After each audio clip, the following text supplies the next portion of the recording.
ঢকুৱাখনৰ ঘটনাৰ পূৰ্বে সুনীলে ফোন কৰা মানুহজন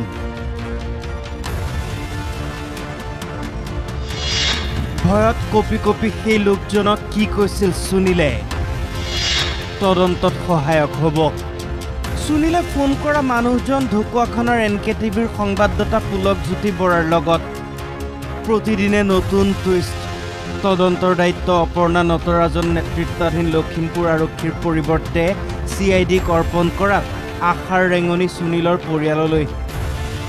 তাৰ মাজতে খবৰ ওলাল ঘটনাৰ দুদিন পূৰ্বে সিম কাৰ্ড সলনি কৰিছিল সুনীলে। লৈছিল এটা নতুন এয়াৰটেল নম্বৰ। সেই নম্বৰৰ পৰা একেজন মানুহলৈ দুবাৰ ফোন কৰিছিল সুনীল গগৈয়ে। তেওঁ বসন্ত ফুকন। বসন্ত ফুকনৰ টেণ্ট হাউচৰ ব্যৱসায় আছে। সেই সূত্ৰে সুনীল আৰু বসন্তৰ বন্ধুসুলভ সম্পৰ্ক। নতুন নম্বৰেৰে সুনীলে ফোন কৰিছিল আৰু কৈছিল মোৰ জীৱনৰ প্ৰতি ভাবুকি আহিছে। কাম চলি থকা ঠাইলৈ আৰু হয়তো যাবলৈ নোৱাৰিম, অলপ চাই দিবা। মোক ফোন কৰিছিলে 30 মে 5:34 তেওঁ ফোন কৰিছিল। ফোনযোগে জনাইছিল যে তেওঁ জীৱনৰ প্ৰতি যি ভাবুকি আহিছিল সেই ভাবুকিৰ বিষয়ে জনাইছিল। তেওঁ সতীৰ্থ কণ্ট্ৰেক্টাৰে বোলে তেওঁক মাৰিম কাটিম এনেকুৱা কৈছিল।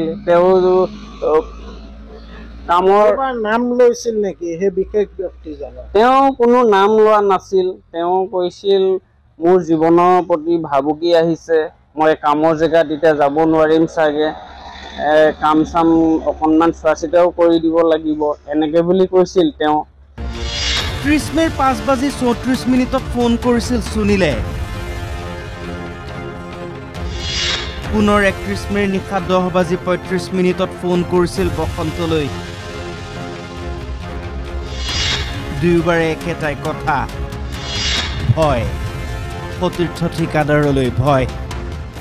আৰু এটা ফোন তেওঁ কৰিছিল 31 তাৰিখত 10:35 তেওঁ কল কৰিছিল। মই ৰিচিভ কৰিব নাপালোঁ।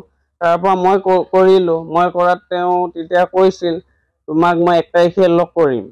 1 তাৰিখে কিবা অলপ আমাৰ ভিতৰুৱা কথা আছিল, তেওঁ লগ কৰিম বুলি কৈছিল। লগ কৰিম বুলি কওঁতে তেতিয়াও সেই একেখিনি কথাই কৈছিল। এনেকুৱা মোৰ একদম বহুত ভয়ে হৈ গৈছে। এতিয়া মই কি কৰিম, কিহত কিখন কৰিলোঁ, ভালেই কৰিলোঁ নে বেয়াই কৰিলোঁ, এনেকুৱাখিনি কৈ তেওঁ যথেষ্ট ডিপ্ৰেশ্যনত থকা নিচিনা লাগিছিল। ঘৰৰ পৰা ওলাব নোৱাৰা পৰিৱেশৰ সৃষ্টি হৈছিল সুনীল গগৈৰ।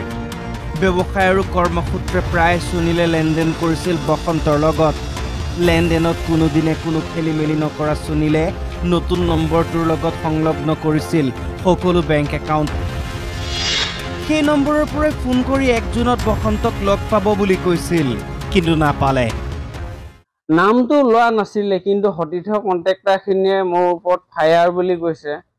আৰু গোটেই কণ্ট্ৰেক্টাৰখিনি যিখিনিয়ে বেয়া বেয়া কাম কৰিছে সিহঁতি মোৰ ওপৰত এগেইনষ্ট বুলি কৈছে। আৰু মোৰ অলপ ভয়েই হৈ গৈছে ওলাবলৈ ঘৰৰ পৰা। মই তেতিয়া কৈছিলোঁ তেওঁক আপুনি ঘৰৰ পৰা ওলাব নালাগে, ৰৈ দিয়ক অলপ দিন, এইবোৰ অলপ ঠাণ্ডা হ'বলৈ দিয়ক। 31 তাৰিখৰ দিনা মোক লগ কৰাৰ কথাও আছিলে। তেওঁ বৰষুণ যাক নহা হ'লে হয়তো মই গ'লো হয়। বাৰে বাৰে সুনীলে ভাবুকি পোৱাৰ কথা কৈছিল। জনস্বাস্থ্য কাৰিকৰী বিভাগৰ ঘোষখোৰ অভিযন্তাক ধৰা পেলাই দিছিল সুনীল গগৈয়ে। যিজন অভিযন্তা জয়ন্ত গোস্বামীৰ ঘৰৰ পৰা নগদ প্ৰায় 80 লাখ টকা উদ্ধাৰ কৰিছিল আৰক্ষীয়ে। সেইজন জয়ন্ত গোস্বামীক ধৰা পেলাই দিয়াৰ পাছত নিয়ম অনুসৰি সুনীল গগৈৰ পৰিচয়ে গোপন হৈ থাকিব লাগিছিল, কিন্তু তেনে নহ'ল। আনটো বাদেই সুনীল গগৈৰ নিৰাপত্তাৰ বাবেও কোনো ব্যৱস্থা গ্ৰহণ নকৰিলে আৰক্ষীয়ে। তাৰ পৰিণতি 1 জুনত সুনীলে বসন্তক কি কম বুলি কৈছিল, কি ৰহস্য হৈ থাকিল ঢকুৱাখনা ঘটনাৰ। কেতিয়াবা ভেদ হ'বনে? এতিয়া CIDয়ে লৈছে তদন্তৰ দায়িত্ব। CIDয়ে কি কৰি দেখুৱায় তাৰ ওপৰত দৃষ্টি নিবদ্ধ থাকিব ৰাজ্যবাসীৰ। ঢকুৱাখনাৰ পৰা পুলকজ্যোতি বৰা, NKTV+।